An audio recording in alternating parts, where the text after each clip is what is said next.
नमस्कार मित्रों, आपका स्वागत है न्यूराइज क्लासेस पर। जैसा कि हमने वादा किया था आपके डेली करंट अफेयर का और वीकली करंट अफेयर का, तो आज है वीकली करंट अफेयर का रिवीजन कर लेते हैं। जितना भी एक वीक में जो भी करंट अफेयर पढ़ी है उसका एक बार में रिवीजन कर लेते हैं। आइए बात करते हैं। तो यहाँ पे प्रश्न दिया है, हाल ही में कहाँ अष्ट धातु से बने छत्रपति शिवाजी महाराज की प्रतिमा स्थापित की जाएगी। तो यहाँ पे बताना है कहाँ पे स्थापित की जाएगी। यहाँ पे दिया है पेरिस, टोक्यो, न्यूयॉर्क, थाईलैंड। तो ये जो है टोक्यो में स्थापित की जाएगी। ऑप्शन नंबर 2 वाला सही हो जाएगा। और ये किसकी राजधानी है? तो जापान की राजधानी है। जापान की राजधानी है। पेरिस अगर पूछ लिया जाए तो फ्रांस की राजधानी है, याद रखिएगा। यहाँ पे अगला प्रश्न दिया है, हाल ही में आरबीआई ने रेपो रेट में कटौती कर कितना कर दिया। तो यहाँ पे बताना कितना कटौती कर दिया। तो कटौती की बात करें तो 0.25% कटौती कर दी। इसका जो राइट आंसर हो जाएगा वो आंसर नंबर वी वाला हो जाएगा। आइए आगे बात करते हैं। यहाँ पे अगला प्रश्न दिया, 38वें राष्ट्रीय खेलों में पुरुषों की 50 मीटर राइफल 3 पोजीशन इवेंट में किसने गोल्ड मेडल जीता। तो ये जो जीता है नीरज कुमार जी ने जीता है। ऑप्शन नंबर ए वाला सही हो जाएगा। 38वें खेल कहाँ पे आयोजित किए जा रहे हैं? तो उत्तराखंड देहरादून में आयोजित किए जा रहे हैं। एक पॉइंट भी महत्वपूर्ण बन जाता है, याद रखिएगा। यहाँ पे अगला प्रश्न है, हाल ही में north east investment road show का उद्घाटन किसने किया। तो ये उद्घाटन जो किया है वो ज्योतिरादित्य सिंधिया जी ने किया है। आइए आगे बात करते हैं। अगला प्रश्न दिया, किस ऑस्ट्रेलियाई खिलाड़ी ने वनडे क्रिकेट से संन्यास की घोषणा की। तो ये जो है किसने की है? तो इसका जो राइट आंसर हो जाएगा वो आंसर नंबर डी वाला हो जाएगा, मार्कस स्टोइनिस ने की है। अगला दिया, दिल्ली इंटरनेशनल लेदर एक्सपो 2025 का आयोजन किसके सहयोग से किया जाता है। तो ये जो किया जाता है भारत सरकार वाणिज्य एवं उद्योग मंत्रालय के सहयोग से किया जाता है, याद रखिएगा। ये कहाँ पे आयोजन होगा? तो दिल्ली में होगा। और दूसरी बात ये महत्वपूर्ण बन जाती है कि ये जो है कौन करता है? तो चमड़ा निर्यात परिषद करती है, इसके वाणिज्य और उद्योग मंत्रालय के सहयोग से। अब यहाँ पे बात करते हैं आरबीआई की। तो आरबीआई के नए गवर्नर बनाए गए संजय मल्होत्रा जी, ठीक है। नीति आयोग की स्थापना 2015 में होती है, आरबीआई की 1935 में होती है। और वित्त मंत्रालय की मंत्री पूछ ले तो निर्मला सीतारमन जी हैं, याद रखिएगा। वित्त आयोग का उल्लेख जो भारतीय संविधान में अनुच्छेद 280 में मिलता है। इतनी चीजें आपको याद रखनी है। आइए आगे बात करते हैं। तो यहाँ पे बात करते हैं, हाल ही में किस देश की पार्लियामेंट ने सख्त घृणा विरोधी अपराध कानून पारित किया। तो ये जो है किसकी सरकार ने पारित किया? तो ऑस्ट्रेलिया। ऑप्शन नंबर जो हो जाएगा वी वाला हो जाएगा। आइए आगे बात करते हैं। अगला प्रश्न दिया, केंद्रीय पर्यावरण वन और जलवायु परिवर्तन मंत्रालय के उत्तर प्रदेश में कहाँ विश्व आर्द्रभूमि दिवस 2025 समारोह का आयोजन किया गया। तो यहाँ पे बताना है विश्व आर्द्रभूमि दिवस 2025 का आयोजन कहाँ पे किया गया? उत्तर प्रदेश में बताना है। तो ये जो है किसके सहयोग से किया जाता है? ये तो पता ही चली जाएगा क्वेश्चन में। ये जो है गोंडा में किया गया। ऑप्शन नंबर जो हो जाएगा वी वाला हो जाएगा। अगर आपने डिटेल वाली वीडियो नहीं देखी है तो आप चैनल पर जाके देख सकते हैं। आगे बात करते हैं, हाल ही में अमेरिका के बाद किस देश ने विश्व स्वास्थ्य संगठन मतलब WHO से बाहर निकलने की घोषणा की है। तो ये जो है अर्जेंटीना की है। और अर्जेंटीना ने ही जो है ब्रिक्स से बाहर होने की जो है घोषणा की थी, याद रखिएगा। आइए आगे बात करते हैं। आज केवल रिवीजन चलेगा। केंद्रीय बजट 2025-26 में जल जीवन मिशन की अवधि को किस वर्ष तक बढ़ा दिया गया। तो ये जो बढ़ा दिया गया 2028 तक बढ़ा दिया गया है। आपको कमेंट करके बताना है जल जीवन मिशन की योजना कब से प्रारंभ हुई थी, ये आपको कमेंट करके बताना है। आइए आगे बात करते हैं। आगे बात करें, हाल ही में किस मंत्रालय ने राष्ट्रीय सांस्कृतिक मानचित्रण मिशन की स्थापना की। तो किस मंत्रालय ने की ये? तो यहाँ पे ऑप्शन हो जाएगा संस्कृति मंत्रालय। संस्कृति मंत्रालय ऑप्शन नंबर सी वाला सही हो जाएगा। वित्त मंत्रालय के अगर मंत्री पूछ ले जाए तो निर्मला सीतारमन है, रक्षा मंत्रालय के राजनाथ सिंह जी हैं, और गृह मंत्रालय के जो हैं गृह मंत्रालय के अमित शाह जी हैं। आपको संस्कृति मंत्रालय के मंत्री को बताना है कौन है, याद रखिएगा। अगला प्रश्न है, फिक्की ने अंतर्राष्ट्रीय शहरी सहयोग बढ़ाने के लिए किसके साथ साझेदारी की है। तो यहाँ पे राइट आंसर हो जाएगा वो आंसर नंबर वी वाला हो जाएगा। एक्सपो सिटी दुबई से की है। ऑप्शन नंबर वी वाला हो जाएगा। यहाँ पे अगला प्रश्न दिया, 38वें राष्ट्रीय खेलों में किस पुरुष कबड्डी टीम ने टाइटल जीता। तो ये जो है किसने जीता है? तो ये इसकी बात करें तो ये जो उत्तर प्रदेश की टीम ने जीता है। ऑप्शन नंबर ए वाला हो जाएगा। आइए आगे बात करते हैं। अगला दिया IICA ने डिकार्बोनाइजेशन की क्षमता बढ़ाने के लिए किसके साथ समझौते ज्ञापन पर हस्ताक्षर किए? तो ये जो किए CMAI के साथ किए, ऑप्शन नंबर वी वाला हो जाएगा। इसरो जो है अंतरिक्ष एजेंसी है, इसरो की स्थापना जो होती है 1969 में होती है, नीति आयोग की स्थापना 2015 में होती है। इतनी चीजें आपको याद रखनी है। आइए आगे बात करते हैं। आगे दिया है भारतीय अंतरिक्ष अनुसंधान संगठन ने FEAST 2025 का नवीनतम संस्करण कहाँ लॉन्च किया? तो यहाँ पे IIT दिल्ली दिया है, IIT हैदराबाद दिया है, विक्रम साराभाई अंतरिक्ष केंद्र दिया है, इसरो मुख्यालय बेंगलुरु दिया है। तो ये जो किया है वो IIT हैदराबाद ने किया है। अगला प्रश्न है, हाल ही में किस राज्य को नक्सल मुक्त राज्य घोषित किया गया? तो ये जो घोषित किया गया कर्नाटक को घोषित किया गया, ऑप्शन नंबर 2 वाला सही हो जाएगा। अगला प्रश्न दिया, हाल ही में एरो इंडिया शो 10 से 14 फरवरी तक कहाँ आयोजित होने वाला है? तो अब 10 से 14 फरवरी तक आयोजित होगा क्या? तो एरो इंडिया शो। तो ये कहाँ पे आयोजित हुआ? यहाँ पे नोएडा दिया है, नई दिल्ली दिया है, बेंगलुरु दिया है और चेन्नई दिया है। तो ये जो है बेंगलुरु में आयोजित होगा। अगला यहाँ पे प्रश्न दिया है, किस IIT संस्थान ने कैंसर रोग पर शोध के लिए पहला कैंसर जीनोम डेटाबेस लॉन्च किया? तो यहाँ पे बताना है किसने लॉन्च किया है। तो यहाँ पे IIT मुंबई दिया है, IIT दिल्ली दिया है, IIT गुवाहाटी दिया है, IIT मद्रास दिया है। तो ये जो है IIT मद्रास ने किया है, ऑप्शन नंबर 4 वाला सही हो जाएगा। अगला यहाँ पे प्रश्न दिया है, सेना का पूर्वी कमान मुख्यालय फोर्ट विलियम अब क्या कहलाएगा? तो ये जो कहलाएगा विजय दुर्ग कहलाएगा। इसका नाम बदल दिया गया भारत सरकार के द्वारा, अब इसको विजय दुर्ग कहलाएगा। ये जो है एक क्या था, अड्डा था सैनिकों का, उसका नाम था फोर्ट विलियम था, अब इसका नाम विजय दुर्ग कर दिया गया। विजयपुरम जो किया गया वो पोर्ट ब्लेयर जो अंडमान निकोबार की राजधानी थी उसको विजयपुरम कर दिया गया है। विजय दुर्ग जो है फोर्ट विलियम को कर दिया गया है, याद रखिएगा। अगला यहाँ पे प्रश्न दिया है, भारत का पहला आर्टिफिशियल इंटेलिजेंस मतलब AI विश्वविद्यालय कहाँ स्थापित किया जाएगा? तो यहाँ पे बताना आर्टिफिशियल इंटेलिजेंस विश्वविद्यालय कहाँ पे स्थापित किया जाएगा, मतलब AI यूनिवर्सिटी भारत की पहली होगी तो ये महाराष्ट्र में स्थापित की जाएगी। आगे बात करते हैं। अगला दिया है, चंद्रयान से चुनाव तक पहल किसके द्वारा शुरू की गई? तो यहाँ पे इसरो दिया है, भारतीय चुनाव आयोग दिया है, नीति आयोग दिया है, राष्ट्रीय अंतरिक्ष अनुसंधान केंद्र दिया है। तो ये जो है देखिए चुनाव आ रहा है, तो ये जो है भारतीय चुनाव आयोग ने शुरू किया है। ये क्यों शुरू किया? जब दिल्ली में चुनाव चल रहा था, दिल्ली में चुनाव चल रहा था उस समय शुरू किया गया है। और इसमें महत्वपूर्ण बन जाता है कि इसका उल्लेख भारतीय संविधान में कहाँ पे मिलता है? तो 324 में मिलता है। इसकी स्थापना 25 जनवरी 1950 को होती है। ठीक है, एक दिन पहले जब संविधान लागू हुआ था वो एक दिन पहले होती है। उसके अलावा अगर बात करते हैं नीति आयोग की तो 2015 में होती है, इसरो की 1969 में होती है। आइए आगे बात करते हैं। अगला प्रश्न दिया, हाल ही में भारत सरकार ने विदेशी नागरिकों के लिए कौन सी नई वीजा कैटेगरी लॉन्च की? तो भारत सरकार ने लॉन्च की है, तो इसका जो राइट आंसर हो जाएगा वो आंसर नंबर डी वाला हो जाएगा, आयुष वीजा लॉन्च किया है।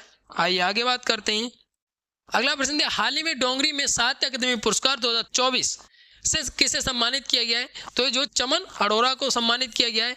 वैसे जब घोषणा होती है 18 दिसंबर 2024 को घोषणा हुई थी जो है 21 के लिए, 21 कृतियों के लिए, 21 भाषाओं के लिए। फिर बाद में ये हो गई, मतलब टोटल भाषाओं में 22 भाषाओं में दिया जाएगा। कब दिया जाएगा? 8 मार्च को दिया जाएगा। ठीक है, ये पुरस्कार 8 मार्च को दिया जाएगा, 8 मार्च 2025 को, याद रखिएगा। और ये 24 भाषाओं में साहित्य अकादमी पुरस्कार जो है वो 24 भाषाओं में दिया जाता है। अब आप पूछेंगे 24 भाषाओं में कैसे? 22 भाषाएं 8वीं अनुसूची में, तो 22 भाषाएं वो जो 8वीं अनुसूची में। उसके अलावा बात करते हैं कौन कौन सी? तो राजस्थानी है, ठीक है, राजस्थानी है, और दूसरी जो है अंग्रेजी भाषा में। अगर आपने साहित्य अकादमी पुरस्कार के बारे में वीडियो नहीं देखी है, ठीक है, नहीं देखी तो हमने कल ही अपलोड की, तो आप चैनल पे जाके देख सकते हैं, उसको बहुत ही महत्वपूर्ण वीडियो है। आइए आगे बात करते हैं। अगला प्रश्न दिया है यहाँ पे, चिप डिजाइन के लिए NIELIT उत्कृष्टता केंद्र उद्घाटन कहाँ किया गया? तो ये जो है नोएडा में किया गया, ऑप्शन नंबर डी वाला सही हो जाएगा। अगला प्रश्न दिया, हाल ही में किसे ऑस्ट्रेलियाई क्रिकेट हॉल ऑफ फेम में शामिल किया गया? तो ये जो है माइकल बेवन को शामिल किया गया, ऑप्शन नंबर ए वाला सही हो जाएगा। किस भारतीय अमेरिकी संगीतकार को हाल ही में ग्रैमी अवार्ड 2025 से सम्मानित किया गया? तो ये जो भारतीय हैं लेकिन अमेरिकी संगीतकार हैं तो चंद्रिका टंडन है, याद रखिएगा, इनको सम्मानित किया गया। और ग्रैमी अवार्ड का कौन सा संस्करण था? जो है 67 नंबर का था, याद रखिएगा। इसका आयोजन होता है यूएसए में। यूएसए में कहाँ पे? तो लॉस एंजिल में। कहाँ पे? तो लॉस एंजिल में। ये भी पूछा जा सकता है, ठीक है। तो ये चीज़ आपको याद रखनी है। आइए आगे बात करते हैं। आगे दिया चर्चा में क्यों कोनू राष्ट्रीय उद्यान किस राज्य में स्थित है? तो ये जो है आपको सभी को पता ही होगा, ये मध्य प्रदेश में स्थित है। अब ये चर्चा में इसलिए आया है क्योंकि अभी जो है जो नामीबिया और साउथ अफ्रीका से जो चीते लाए गए थे उनको क्या है, उनको अब खुला छोड़ दिया गया। 5 चीतों को पार्क में खुला छोड़ दिया गया है, इसलिए चर्चा में था। और इसमें जो है कुछ शावकों के जन्म भी हुए। अगर पूछ लिया जाए कितने हैं तो 12 चीते हैं और 14 जो शावक हो गए हैं, ठीक है, 14 शावक हो गए हैं, याद रखिएगा। इतनी चीज़ आपको इसके बारे में याद रखनी है। और सबसे ज़्यादा जो है पार्क 12 पार्क जो है मध्य प्रदेश में, जैसे कान्हा हो गया, पन्ना हो गया, ये सब मध्य प्रदेश में ही है पार्क, याद रखिएगा। बाकी अगर बात करें उत्तर प्रदेश का दुधवा नेशनल पार्क है, उत्तराखंड का जिम कॉर्बेट है, और असम का जो है काजीरंगा है। मानस है जो चर्चा में आया था, अगर आपने इनके बारे में वीडियो नहीं देखी है, जो काजीरंगा मानस के बारे में और मोइदम के बारे में, तो आप चैनल पे जाके देख सकते हैं। आइए आगे बात करते हैं। आगे दिया है ये मेरे वतन के लोगों गीत किसने लिखा? तो यहाँ पे बताना है ये भी क्यों चर्चा में है। ये मेरे वतन के लोगों, ये जो है सैनिकों को मोटिवेशन देता है गीत, और ये किसने लिखा है ये पूछा है। तो कवि प्रदीप जी ने लिखा है। इनका जन्म था हाल ही में, तो इन्होंने लिखा है। ये ऐसे प्रश्न बनाया जा सकता है, जैसे अभी न्यूज़पेपर में बात करें, ये इनका जन्म था। इनका जन्म होता है 1915 में। इनका जन्म 1915 में होता है उज्जैन में। अब ये चर्चा में इसलिए आया था, इन्होंने ही गीत लिखे। इन्होंने पहला लिखा था कंगन, उसके बाद लिखा था दूर हटो ये दुनिया वालों हिंदुस्तान हमारा है, ये भी लिखा था। और ये मेरे वतन के लोगों, ये भी गीत इन्हीं ने लिखा था। इनका जन्म हुआ था तभी इनका जो है अभी चर्चा में आया था, इसलिए पूछा जा सकता है। आइए आगे बात करते हैं। अगला दिया टाटा स्टील मास्टर्स शतरंज टूर्नामेंट 2025 का टाइटल किसने जीता? तो ये जो जीता है आर प्रज्ञानंदा ने जीता है। ऑप्शन नंबर ए वाला सही हो जाएगा। डी गुकेश जी को हराया है, याद रखिएगा। भारत किस देश के साथ सैन्य अभ्यास एक्वेरिन का आयोजन करता है? तो ये जो है मालदीव के साथ करता है, याद रखिए, मालदीव के साथ करता है। मालदीव के साथ 13वां संस्करण करता है, 2 से जो है 15 फरवरी तक चल रहा है, याद रखिएगा। आगे बात करें, हाल ही में भारत के पहले व्हाइट टाइगर प्रजनन केंद्र को मंजूरी किस राज्य में मिली? तो ये जो मिली है मध्य प्रदेश में मिली है, ठीक है, मध्य प्रदेश में मिली है। मध्य प्रदेश में जैसे कान्हा राष्ट्रीय उद्यान हो गया, पन्ना हो गया, पेंच और सतपुड़ा हो गया, कोनू, ये वाले पूछे जा सकते हैं। ये सब पार्क जो है मध्य प्रदेश में ही है, याद रखिएगा। आगे दिया है ज्ञान भारतम मिशन का मुख्य उद्देश्य। तो ये जो मुख्य उद्देश्य 1 करोड़ पांडुलिपियों का संरक्षण और दस्तावेजीकरण करना है। ये जो है हमारे बजट में कहा गया था, ये बजट की कटिंग हुई लगी हुई है। इसमें जो है क्या खोला जाएगा? तो जो है राष्ट्रीय डिजिटल संग्रह स्थापित किया जाएगा, याद रखिए। इसमें जो है संरक्षण किया जाएगा और ज्ञान भी दिया जाएगा। आगे दिया है विश्व कैंसर दिवस प्रतिवर्ष कब मनाया जाता है? तो ये जो 4 फरवरी को मनाया जाता है। ऑप्शन नंबर जो हो जाएगा सी वाला हो जाएगा। 2 फरवरी को विश्व आर्द्रभूमि दिवस मनाया जाता है, याद रखिएगा। 2 फरवरी को विश्व आर्द्रभूमि दिवस मनाया जाता है। आगे दिया हाल ही में किस राज्य सरकार ने समान नागरिक संहिता का मसौदा तैयार करने के लिए एक पैनल नियुक्त किया? तो ये जो है गुजरात सरकार ने किया। ऑप्शन नंबर 2 वाला हो जाएगा। अगर पूछ लिया देश का पहला ऐसा राज्य कौन सा बन गया जो समान नागरिक संहिता लागू करने वाला, तो उत्तराखंड हो गया, और 27 जनवरी से लागू भी हो गई, उसमें रजिस्ट्रेशन भी हो गए हैं बहुत सारे। और दूसरा जो बनने वाला है वो क्या है? गुजरात है। इसने जो है एक समिति बनाई है अपनी, और समिति बनाकर जो है आप समान नागरिक संहिता लागू करने वाला दूसरा राज्य जो बन जाएगा वो गुजरात बन जाएगा, ठीक है। पहला राज्य उत्तराखंड हो गया। और उत्तराखंड के बारे में बहुत सारी चीज़ें चर्चा में, अगर आप मेरे डेली वीडियो देखते होंगे तो मैंने उत्तराखंड के बारे में बहुत सारी चीज़ें चर्चा में की। जैसे उत्तराखंड में जो है एक मदरसा ऐसा खोला गया जिसमें NCERT सिलेबस और संस्कृत भी पढ़ाई जाएगी। आज तक आपने सुना होगा कि मुस्लिम शिक्षा ही दी जाती थी, कुरान वगैरह पढ़ाई जाती, लेकिन अब मदरसा में जो है संस्कृत भी पढ़ाई जाएगी, NCERT सिलेबस भी पढ़ाया जाएगा। वो मदरसा जो है देहरादून में खोला गया है, और वो उस मदरसे का नाम रखा गया डॉक्टर APJ अब्दुल कलाम के नाम पर रखा गया है। ऐसा मदरसा भी है, याद रखिएगा। तो ऐसी चीजें जो है महत्वपूर्ण बन जाती हैं। आइए आगे बात करते हैं। तो यहाँ पे समिति के बारे में दिया है।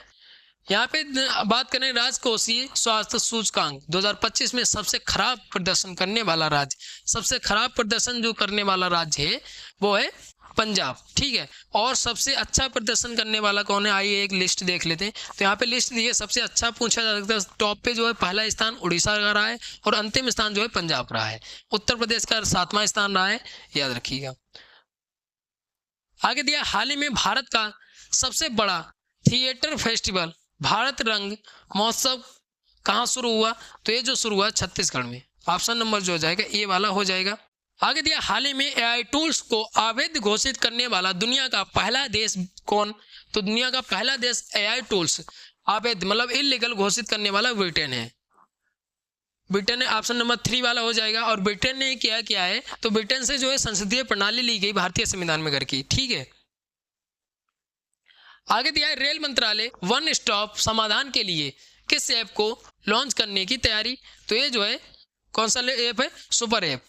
ऑप्शन नंबर सी वाला हो जाएगा, ऑप्शन नंबर सी वाला हो जाएगा। आगे दिया है जनवरी 2025 में भारत का जीएसटी कलेक्शन कितने लाख करोड़ तक पहुंच गया, तो ये जो है 1.96 lakh crore. Option number D वाला हो जाएगा। अगला प्रश्न दिया very short range air defence system की अधिकतम ऊंचाई सीमा कितनी, तो ये जो है 12,000 फीट है, 12,000 फीट है। अगला दिया है आईसीसी महिला अंडर 19 T20 विश्व कप का खिताब किसने जीता है, तो अपने भारत ने जीता है। ऑप्शन नंबर जो हो जाएगा डी वाला हो जाएगा। अगला दिया 60 मीटर हर्डल रेस में किसने नया नेशनल रिकॉर्ड बनाया, तो ये जो है तेजस सिरसे ने बनाया है।